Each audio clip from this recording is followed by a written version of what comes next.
প্রিয় পাঠকেরা, তোমরা দেখছো স্বপ্ন পূরণ এডুকেশন চ্যানেল। আমরা প্রতিদিনের মতন আজকেও নিয়ে চলে এসেছি কিছু গুরুত্বপূর্ণ প্রশ্ন ও উত্তর নিয়ে বাংলায় গুরুত্বপূর্ণ প্রশ্ন উত্তরগুলো প্রতিদিন পাওয়ার জন্য আমাদের চ্যানেলটা তোমরা অবশ্যই লাইক, কমেন্ট, শেয়ার এবং সাবস্ক্রাইব করে দেবে। সাবস্ক্রাইব করে বেল আইকনটি প্রেস করে নেবে, তাহলে নতুন নতুন ভিডিও নোটিফিকেশনগুলো তোমরা খুব সহজেই পেয়ে যাবে। এবং আপকামিং পরীক্ষার জন্য এই প্রশ্ন উত্তরগুলো কিন্তু খুব গুরুত্বপূর্ণ, তাই ভুলেও কেউ ভিডিওটা স্কিপ করো না, পুরো ভিডিওটা অবশ্যই মনোযোগ সহকারে দেখো। এবং নতুন যারা আমাদের চ্যানেল প্রশ্ন উত্তরের ভিডিওগুলো দেখছো তারা অবশ্যই লাইক, কমেন্ট, শেয়ার এবং সাবস্ক্রাইব করে বেল আইকনটি প্রেস করে নিও। তোমরা তোমাদের বন্ধু বান্ধব এবং আত্মীয় স্বজন যারা চাকরির পরীক্ষার প্রস্তুতি নিচ্ছে তারা সবাইকে কিন্তু এই ভিডিওটা শেয়ার করে দিও, যাতে তারাও আপকামিং পরীক্ষায় প্রশ্ন উত্তরগুলো পেয়ে উপকৃত হতে পারে। আমাদের ডেসক্রিপশন বক্সে হোয়াটসঅ্যাপ গ্রুপ, টেলিগ্রাম গ্রুপের লিঙ্ক দেওয়া আছে, চাইলে তোমরা সেখানে গিয়ে জয়েন করে নিতে পারো। তোমরা কমেন্ট বক্সে কমেন্ট করে জানাতে পারো তোমাদের কোন বিষয়ের উপর ভিডিওর প্রয়োজন আছে, আমরা সেই বিষয়ের উপর ভিডিও নিয়ে আসার চেষ্টা করব। এবং তোমরা আজকের প্রশ্নগুলো দেখা মাত্রই কমেন্ট বক্সে উত্তর করার চেষ্টা করবে এবং সর্বশেষে কমেন্ট বক্সে কমেন্ট করে জানাবে কটি উত্তর সঠিক করতে পেরেছো। তাই আর সময় নষ্ট না করে চলে আসি আজকের প্রথম প্রশ্নে। আজকের প্রথম প্রশ্ন, 1 নম্বর প্রশ্ন, ধোঁয়াধার জলপ্রপাত কোন নদীর ওপর অবস্থিত? তোমাদের সামনে এই প্রশ্নের জন্য দেখো 4টে অপশন দেওয়া রয়েছে। 4টে অপশনের মধ্যে সঠিক উত্তরটি হয়ে যাবে অপশন বি, নর্মদা। ধোঁয়াধার জলপ্রপাত নর্মদা নদীর ওপর অবস্থিত। এটি ভারতের মধ্যপ্রদেশের জব্বলপুর জেলার ভেদাঘাট অঞ্চলে অবস্থিত। পরবর্তী প্রশ্ন, 2 নম্বর প্রশ্ন, নিম্নের কোন সংশোধনীর দ্বারা ভারতীয় সংবিধানের প্রস্তাবনা সংশোধিত হয়েছিল? তোমাদের সামনে এই প্রশ্নের জন্য দেখো 4টে অপশন দেওয়া রয়েছে। 4টে অপশনের মধ্যে সঠিক উত্তরটি হয়ে যাবে অপশন সি। অপশন সি হয়ে যাবে সঠিক উত্তর, 42তম সংশোধন। নিম্নের 42তম সংশোধনীর দ্বারা ভারতীয় সংবিধানের প্রস্তাবনা সংশোধিত হয়েছিল। এটি কিন্তু 1976 সালে হয়েছিল। 1976 সালে কিন্তু এই 42তম সংবিধান সংশোধনীটা হয়েছিল। এই সংশোধনীর মাধ্যমে প্রস্তাবনায় সমাজতান্ত্রিক ও ধর্মনিরপেক্ষ শব্দ দুটি কিন্তু যুক্ত করা হয়েছিল। পরবর্তী প্রশ্ন, 3 নম্বর প্রশ্ন, জয়চণ্ডী পাহাড় পশ্চিমবঙ্গের কোন জেলায় অবস্থিত? তোমাদের সামনে কিন্তু এই প্রশ্নের জন্য দেখো 4টে অপশন দেওয়া রয়েছে। 4টে অপশনের মধ্যে সঠিক উত্তরটি হয়ে যাবে অপশন বি। অপশন বি হয়ে যাবে সঠিক উত্তর, পুরুলিয়া। জয়চণ্ডী পাহাড় পশ্চিমবঙ্গের পুরুলিয়া জেলায় অবস্থিত। পরবর্তী প্রশ্ন, 4 নম্বর প্রশ্ন, বার্ডি এবং ঈগল শব্দ দুটি কোন খেলায় ব্যবহৃত হয়? তোমাদের সামনে এই প্রশ্নের জন্য 4টে অপশন রয়েছে। 4টে অপশনের মধ্যে সঠিক উত্তরটি হয়ে যাবে অপশন সি, গল্ফ। বার্ডি এবং ঈগল শব্দ দুটি গল্ফ খেলার সঙ্গে যুক্ত। পরবর্তী প্রশ্ন, 5 নম্বর প্রশ্ন, 1688 সালে কোন প্রেসিডেন্সিতে প্রথম পৌর নিগম স্থাপিত হয়? তোমাদের সামনে এই প্রশ্নের জন্য 4টে অপশন রয়েছে। 4টে অপশনের মধ্যে সঠিক উত্তরটি হয়ে যাবে অপশন এ, মাদ্রাজ। 1688 সালে মাদ্রাজ প্রেসিডেন্সিতে প্রথম পৌর নিগম স্থাপিত হয়। পরবর্তী প্রশ্ন, কলিঙ্গ পুরস্কার কোন ক্ষেত্রে প্রদান করা হয়? তোমাদের সামনে এই প্রশ্নের জন্য দেখো 4টে অপশন দেওয়া রয়েছে। 4টে অপশনের মধ্যে সঠিক উত্তরটি হয়ে যাবে অপশন বি, বিজ্ঞানের অবদানের জন্য। কলিঙ্গ পুরস্কার বিজ্ঞানের অবদানের জন্য কিন্তু দেওয়া হয় বা প্রদান করা হয়। এটি কিন্তু 1952 সাল থেকে, এটি 1952 সাল থেকে কিন্তু দেওয়া হয়। 1952 সাল থেকে কিন্তু দেওয়া হয় এবং এই কলিঙ্গ পুরস্কার কিন্তু প্রদান করে থাকেন ইউনেস্কো দ্বারা প্রদান করা হয়। পরবর্তী প্রশ্ন, 7 নম্বর প্রশ্ন, মহাত্মা গান্ধী জলপ্রপাত নামে কোন জলপ্রপাতকে ডাকা হয়? তোমাদের সামনে কিন্তু এই প্রশ্নের জন্য 4টে অপশন দেওয়া রয়েছে। 4টে অপশনের মধ্যে সঠিক উত্তরটি হয়ে যাবে অপশন বি, যোগ জলপ্রপাত। মহাত্মা গান্ধী জলপ্রপাত নামে পরিচিত যোগ জলপ্রপাতকে ডাকা হয়। এটি কিন্তু কর্ণাটক রাজ্যে অবস্থিত, যা শরাবতী নদীর ওপর উৎপন্ন হয়েছে। পরবর্তী প্রশ্ন, 8 নম্বর প্রশ্ন, সংবিধানের 8ম তফসিলে আলোচ্য বিষয় হলো? তোমাদের সামনে 4টে অপশন রয়েছে। 4টে অপশনের মধ্যে সঠিক উত্তরটি হয়ে যাবে অপশন সি, সংবিধানের উল্লেখিত ভাষাসমূহ। সংবিধানের 8ম তফসিলে আলোচ্য বিষয় হলো সংবিধানে উল্লেখিত ভাষাসমূহ। পরবর্তী প্রশ্ন, 9 নম্বর প্রশ্ন, ইউনেস্কোর সদর দপ্তর নিম্নের কোথায় অবস্থিত? তোমাদের সামনে 4টে অপশন রয়েছে। 4টে অপশনের মধ্যে সঠিক উত্তরটি হয়ে যাবে অপশন এ, প্যারিস, ফ্রান্স। ইউনেস্কোর সদর দপ্তর প্যারিস, ফ্রান্সে অবস্থিত এবং এই ইউনেস্কো কিন্তু প্রতিষ্ঠিত হয়েছিল 1945 সালে। 1945 সালে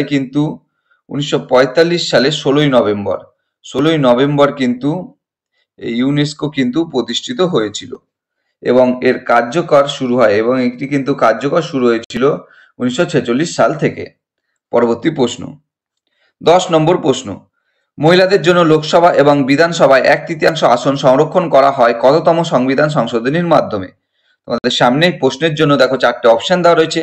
4টে অপশনের মধ্যে সঠিক উত্তরটি হয়ে যাবে অপশন সি 106তম।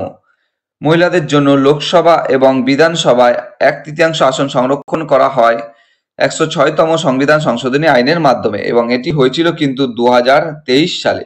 এই 106তম সংবিধান সংশোধনীটা কিন্তু 2023 সালে হয়েছে। পরবর্তী প্রশ্ন 11 নম্বর প্রশ্ন, নিচের কোনটি হিমালয়ের সর্বদক্ষিণে অবস্থিত? তোমাদের সামনে 4টে অপশন রয়েছে। 4টে অপশনের মধ্যে সঠিক উত্তরটি হয়ে যাবে অপশন ডি শিবালিক হিমালয়। নিচের শিবালিক হিমালয়ের সর্বদক্ষিণে অবস্থিত। পরবর্তী প্রশ্ন 12 নম্বর প্রশ্ন, কোন তারিখে পালিত হয় বিশ্ব মৃত্তিকা দিবস? তোমাদের সামনে 4টে অপশন রয়েছে। 4টে অপশনের মধ্যে সঠিক উত্তরটি হয়ে যাবে অপশন ডি 5ই ডিসেম্বর। 5ই ডিসেম্বর তারিখে পালিত হয় বিশ্ব মৃত্তিকা দিবস। পরবর্তী প্রশ্ন 13 নম্বর প্রশ্ন, আহমেদাবাদ কোন নদীর তীরে অবস্থিত? তোমাদের সামনে 4টে অপশন রয়েছে।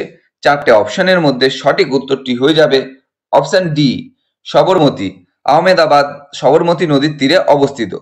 পরবর্তী প্রশ্ন 14 নম্বর প্রশ্ন, ভারতীয় সংবিধানের কোন তফসিলে কেন্দ্র ও রাজ্যের মধ্যে ক্ষমতার বিভাজনের বিধান রয়েছে বা হয়েছে?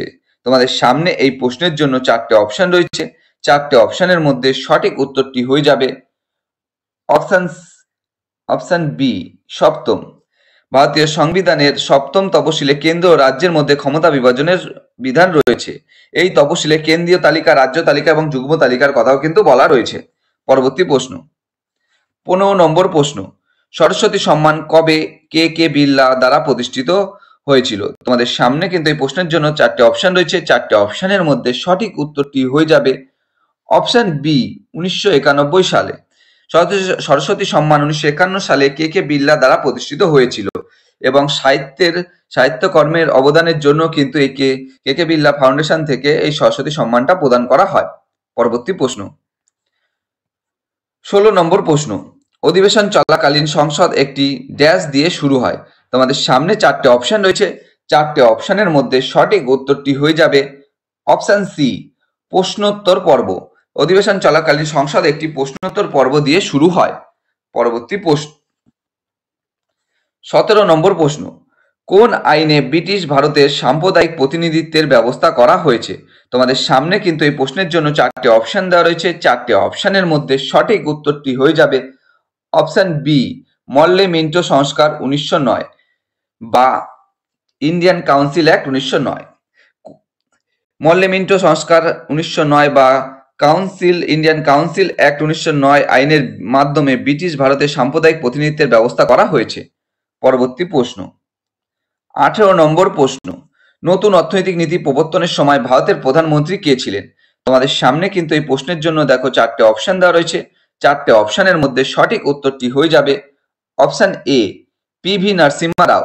নতুন অর্থনৈতিক নীতি প্রবর্তনের সময় ভারতের প্রধানমন্ত্রী ছিলেন পিভি নরসিম্হা রাও এবং এই নতুন অর্থনীতিটা কিন্তু চালু হয়েছিল 1991 সালে। 1991 সালে পিভি নরসিম্হা রাওয়ের সঙ্গে চালু হয়েছিল এবং এই সময় অর্থমন্ত্রী ছিলেন কিন্তু ডক্টর মনমোহন সিং। পরবর্তী প্রশ্ন 19 নম্বর প্রশ্ন, ভারতীয় সংবিধানে কোন ধারায় মহিলা এবং শিশুদের সংরক্ষিত করা হয়েছে? তোমাদের সামনে এই প্রশ্নের জন্য দেখো 4টে অপশন দেওয়া রয়েছে। 4টে অপশনের মধ্যে সঠিক উত্তরটি হয়ে যাবে অপশন এ ধারা 15(3)।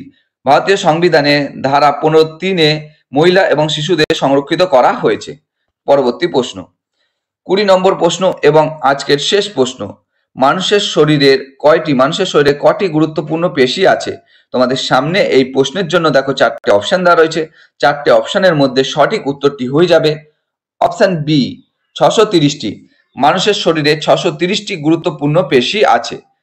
বন্ধুরা, তোমাদের জন্য আজকে এই 20টি প্রশ্নোত্তর ছিল। 20টি প্রশ্নোত্তরের মধ্যে তোমরা কটি সঠিক উত্তর দিতে পেরেছো অবশ্যই কমেন্ট বক্সে কমেন্ট করে জানিও।